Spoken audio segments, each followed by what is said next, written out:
The Physiology of Self-Criticism and Self-Compassion, sourced from the Mindfulness Self-Compassion Workbook, a proven way to accept yourself, build inner strength, and thrive. According to Paul Gilbert, who created compassion-focused therapy, CFT, when we criticize ourselves, we're tapping into the body's threat defense system, sometimes referred to as a reptilian brain. Among the many ways we can react to perceived danger, the threat defense system is the quickest and most easily triggered. This means that self-criticism is often our first reaction when things go wrong. The threat defense system evolved so that when we perceive a threat, our amygdala, which registers danger in the brain, gets activated. We release cortisol and adrenaline, and we get ready to fight, flee, or freeze. The system works well for protecting against threats to our physical bodies, but nowadays, most of the threats we face are challenges to our self-image or self-concept.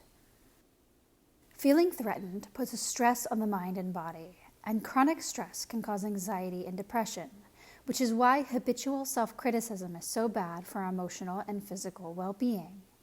As mammals, however, the evolutionary advance comes with us being born very immature with long developmental periods to adapt to the environment. To keep infants safe during this vulnerable period, the mammalian care system evolved, prompting parents and offspring to stay close. When the care system is activated, oxytocin, the love hormone, and endorphins, natural feel-good opiates, are released, which helps reduce stress and increase feelings of safety and security. Two reliable ways of activating the care system are soothing touch and gentle vocalizations. Think of a cat purring and licking her kittens. Compassion, including self-compassion, is linked to the mammalian care system. That's why being compassionate to ourselves when we feel inadequate makes us feel safe and cared for, like a child in a warm embrace.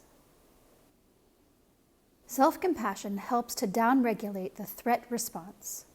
When the stress response, fight, flight, freeze, is triggered by the threat to our self-concept, we are likely to turn on ourselves in an unholy trinity of reactions. We fight ourselves, self-criticism, we flee from others, isolation, or we freeze, rumination. These three reactions are precisely the opposite of the three components of self-compassion, which are self-kindness, common humanity, and mindfulness. When we practice self-compassion, we are deactivating the threat defense system and activating the care system. In one study, for instance, researchers asked participants to imagine receiving compassion and feeling it in their bodies. Every minute they were told things like, allow yourself to feel that you are the recipient of great compassion.